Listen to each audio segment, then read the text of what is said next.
Hi guys, how are you? Welcome to my channel के technical Dubai में आप लोग को स्वागत है। आज हम बात करेंगे, आप लोग को मालूम है कि पहले से हमारा चैनल में बहुत सारा इंटरव्यू क्वेश्चन के ऊपर हम लोग बात किया है, बहुत लंबा लंबा वीडियो है।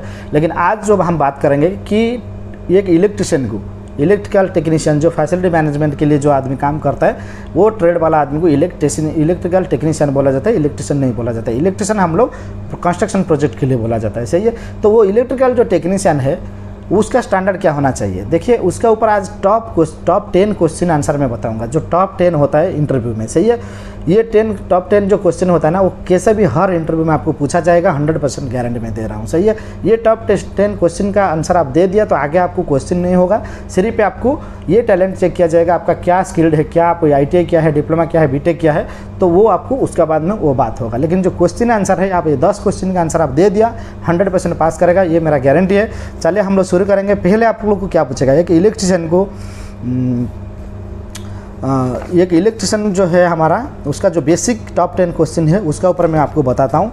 कि पहले आपको पूछेगा, कोई भी इंटरव्यू में आपको पूछेगा स्टार डेल्टा स्टार्टर क्या है। पहला क्वेश्चन उसका एक इलेक्ट्रिशियन के लिए ये आएगा, स्टार डेल्टा स्टार्टर क्या है। आप बोलने का कि स्टार डेल्टा स्टार्टर जो है हमारा मोटर को चालू करने के लिए और हमारा पंप को जो जितना भी हमारा मोटर है उसको हम लोग का चालू बंद करने के लिए ये हमारा स्टार डेल्टा स्टार्टर काम करता है, सही है।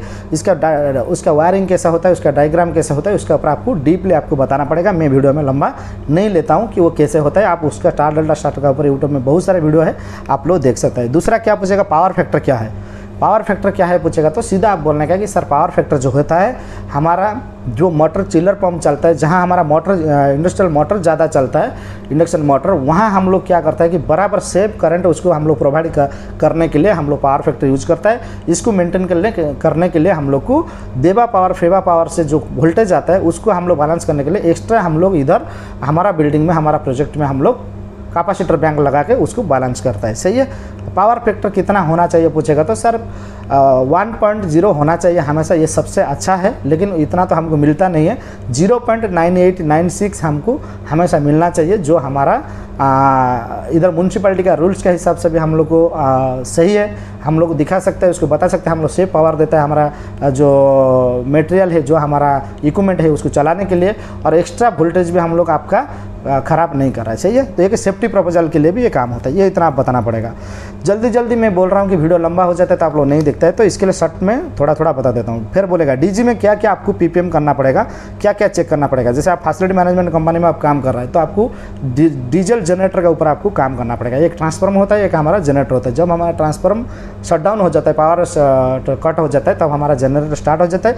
उसमें हमको क्या चेक करना पड़ेगा, बोलने का कि सर ज़्यादातर हम लोग उसका टेम्परेचर मेंटेन करना है, और बैटरी का जो वाटर होता है एसिड पानी उसको हम लोग चेक करना है, और उसका बाद में हम लोग उसको कोल्ट्रन, उसका जो कोल्ट्रन है उसको भी हम लोग देखना पड़ता है। ये मेजर है, उसको हम लोग ज़्यादातर यही प्रॉब्लम आता है जनरेटर में, बाकी तो छोटा मोटा जो है वो अलग बात है, सही है।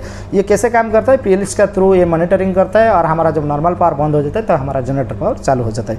इतना आप बोलने का, सही है। UPS क्या है, एक इसका PPM कैसे किया जाएगा। देखिए UPS ये है, हम लोग बोल सकते हैं कि जो UPS है हमारा बिल्डिंग में मेन इंपॉर्टेंट एरिया में जो ऑफिस है उसमें हम लोग UPS पावर देता है। UPS का सेपरेट DB होता है, और UPS जो सिस्टम है एक हमारा मॉड्यूलर रहता है, 2 मॉड्यूलर है, उसमें हमारा पूरा सेटिंग रहता है। बाईपास स्विच का थ्रू हमारा UPS को हम लोग चार्जिंग करते हैं, जितना भी बैटरी होता है उसका PPM का टाइम पे हम लोग क्या करता है, वो बैटरी का हर एक इंडिविजुअल, हर एक बैटरी का हम लोग वोल्टेज देखते हैं कि वो बैटरी कितना है। हमारा ज़्यादातर पर हमारा 12 वोल्ट का बैटरी ही यूज होता है, तो वो बैटरी हमारा 12 वोल्ट मिल रहा है या 11 वोल्ट मिल रहा है, हर महीना चेक करने से जो बैटरी हमारा ख़राब होता है उसको हम लोग रिप्लेस कर देते हैं। उसके बाद में उसका वाटर भी चेक करता है, उसका वोल्टेज, उसका एम्पियर, उसका सब कुछ स्टेटस हम लोग हर महीना देखता है। उसको अच्छा से क्लीन करके प्रोटेक्शन करके हम लोग उसको हर महीना PPM करता है, सही है। PPM कोई बड़ा चीज़ नहीं है, बस जैसे सर्विसिंग एक गाड़ी का होता है, एक हर चीज़ का मिशनर का होता है, तो ऐसे हम लोग UPS का भी करता है, सही है। डीपली इसके ऊपर बात करेगा तो वीडियो लंबा हो जाएगा। UPS क्या है, वो कहाँ लगता है, कैसे लगता है, तो इसके ऊपर ऑलरेडी मैं वीडियो बनाया, मेरा चैनल में है। और PPM का लाइव, आज तो मैं थ्योरी बात कर रहा हूँ, ऑलरेडी लाइव PPM में क्या क्या हम लोग करते हैं उसका ऊपर भी वीडियो है मेरा चैनल में, वीडियो ऑप्शन में आप लोग जाके देख सकते हैं, सही है। उसका बाद DC बोलेगा। DC बोलेगा तो देखिए हमारा ज़्यादातर जो 48 वोल्ट DC है या 24 वोल्ट DC है, 12 वोल्ट DC है, ये हमारा सब टेलीकॉम, जैसे हमारा कोई टेलीकॉम ऑफिस हो गया, जहाँ हम लोग का मेन इम्पोर्टेंट टेक्निकली का मिशन ज़्यादा है, टेक्निकली जैसे हम लोग जो डिवाइस होता है, जैसे कोई ऑफिस हो गया, जैसे हमारा इंडिया में जितना टेलीफोनिक सिम कंपनी है उसका जो ऑफिस हेड ऑफिस है, उसका जो काम होता है उसमें क्या होता है ना, बहुत सारे डिवाइस जो होता है वो 48 वोल्ट थ्रू चलेगा, उसको ज़्यादा वोल्टेज देने का ज़रूरत नहीं है, वो डीसी 48 वोल्ट डीसी में वो चालू होगा। तो उसी जगह पे हम लोग डीसी का जो बैटरी है वो डीसी का बैटरी को हम लोग चार्जिंग देता है, उसका बाद में वो चार्जिंग से सीधा डायरेक्ट उसका आउटपुट जब हमारा नॉर्मल पावर बंद हो जाता है तो डीसी पावर में वो हमारा चल जाता है। सही है। उसको हम लोग क्या करता है, डीसी पावर में क्या होता है हमारा, इसका जो मेन पावर होता है हमारा 400 का 440 वोल्ट होता है, उसको हम लोग सीधा इन्वर्टर का थ्रू जो हमारा डीसी ट्रांसफार्मर है उसका थ्रू हम लोग बैटरी को चार्ज करता है। चार्ज होने का बाद में वो आगे जितना वोल्टेज हम लोग दिया वो स्टेप डाउन होकर चला गया 48 वोल्ट में। जैसे हम लोग 400 वोल्ट का दिया वो स्टेप डाउन होकर 48 वोल्ट हो गया। वो 48 वोल्ट होने के बाद वो क्या होता है, वो डीसी वोल्ट हो जाता है। आगे जितना भी आपका डिवाइस है वो हमेशा उसका कांस्टेंट वही रहेगा, 48 वोल्ट में वो चलता रहेगा। ये हमारा 400 वोल्ट कभी ट्रिप हो गया, कोई पावर कट हो गया, शटडाउन हो गया, तो उसमें जो चार्जिंग रखता है, जो बैटरी जो चार्जिंग रखता है उसका बैकअप वो देता है, सेम वही वोल्टेज देता है। 48 हमारा जो इक्विपमेंट है उसको जितना वोल्टेज चाहिए वो हमारा नॉर्मल कंडीशन में भी उतना वोल्टेज देना चाहिए, पावर बंद होने के बाद भी उतना आउटपुट उसका देना चाहिए। सही है, ये आपको बताना पड़ेगा।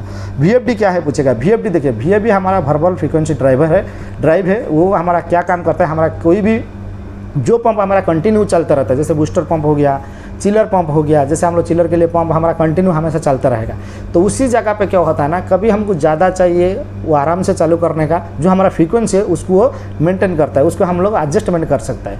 और उसमें हमारा पावर वोल्टेज जो है ना, हमारा करंट बिल जो है उसको भी हम लोग सेव कर सकता है। और हमारा जो मोटर है वो हमारा स्टार्ट डेल्टा स्टार्टर में क्या होता है, ज़्यादा धक्का मार के सडन स्टार्ट हो जाता है और मतलब थोड़ा स्मूथली स्टार्ट नहीं होता है। एक बार में वो स्टार में से थोड़ा स्पीड पकड़ने के बाद फिर डेल्टा में जाकर चलता है, लेकिन जो भी हम 10-12 सेकंड के लिए वो चालू होता है बहुत हाई स्पीड में चालू हो जाता है। सही है। तो ये वीएफडी में नहीं होता है। वीएफडी में क्या होता है, स्मूथली वो चालू होगा, आप ऑन करेगा स्मूथली वो धीरे धीरे घूम के उसका जो आरपीएम है वो जाके अब आराम से बढ़ के जाएगा। फिर उसको आप कम करना है, कम भी कर सकता है, कितना स्पीड में आपको चला सकता है, कितना परसेंट में उसको चला सकता है। बाकी उस जो बंद होगा भी वो आराम से बंद होकर आगे बंद होगा, सडनली बंद नहीं होगा। सही है। तो वीएफडी में ये फ़ायदा होता है, आप ये बता सकते हैं। पीएलसी क्या है, पीएलसी यही है जो मैं पहले भी आपको बताया, हमारा बिल्डिंग के अंदर जो सबस्टेशन होता है उसमें से ट्रांसफार्मर पावर जाता है और हमारा जनरेटर रूम से जनरेटर पावर जाता है, जाके हमारा जो एमडीबी रूम है, एमडीबी रूम में हमारा पीएलसी सिस्टम लगता है। पीएलसी में क्या होता है कि नॉर्मल पावर जो हमारा बस कपलर है, हमारा नॉर्मल और हमारा डीजी पावर दोनों आके उसमें मिलता है। जब हमारा एक कोई शटडाउन हो जाता है दूसरा हमारा चालू हो जाता है। जैसे हमारा नॉर्मल पावर बंद हो गया तो हमारा जनरेटर का तो हमारा जनरेटर पावर चालू हो गया, जब वो पावर आ गया ऑटोमेटिक पीएलसी उसको ट्रिप कर देता है, जिस वजह से वो स्टॉप हो जाता है, फिर हमारा नॉर्मल पावर में बिल्डिंग में हमारा पावर प्रोवाइड हो जाता है। सही है। तो यही काम पीएलसी करता है। उसको भी हम लोग एटीएस पैनल का थ्रू भी कर सकता है, कई जगह पे एटीएस काम करता है, कई जगह पे पीएलसी काम करता है। सही है। पीएलसी का यही काम है, आप इसको बता सकता है। देखिए मैं शॉर्ट क्वेश्चन का शॉर्ट आंसर ही दे रहा हूँ, डीपली इसका ऊपर बहुत बात करना है, लेकिन इतना करेगा तो वीडियो बहुत लंबा हो जाएगा। आप लोग इसका ऊपर डिटेल जानना है तो यूट्यूब में बहुत सारा वीडियो है पीएलसी का ऊपर, आप जाकर देख सकता है। मैं तो सिर्फ आपको इंटरव्यू में क्या पूछा जाएगा उसी का ऊपर बता रहा हूँ। सही है। बाकी आपको बोला जाएगा मोटर वाइंडिंग, मेगर और रेसिस्टेंस मोटर में क्या क्या चेक करता है। देखिए मोटर वाइंडिंग आपको आता है नहीं आता है, या मोटर वाइंडिंग में आपको क्या क्या चेक करने के लिए आपको बोलेगा।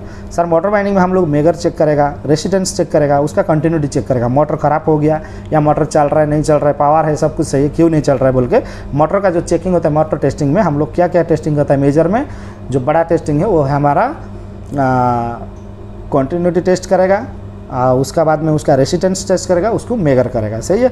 उसका बाद में फिर ये सब सही है तो फिर हम मोटर का बेरिंग को चेक करेगा, बेरिंग स्टॉक हो गया या बेरिंग ख़राब हो गया, क्या हो गया उसका बाद। सही है। ये आपको बताना पड़ेगा कि मोटर काम नहीं करता तो उसमें क्या क्या चेक करना पड़ेगा। Type MCB, all type MCB के बारे में आपको मालूम होना चाहिए। जितना भी एमसीबी है, एमसीसीबी है, आरसीबी है, उसके ऊपर आपको मालूम होना चाहिए। ईएलसीबी क्या काम करता है, आरसीबी क्या काम करता है, एमसीसीबी क्या काम करता है, एमसीसीबी कितना एम्पेयर का बाद हमारा स्टार्ट होता है, ये सब आपको मालूम होना चाहिए। सही है।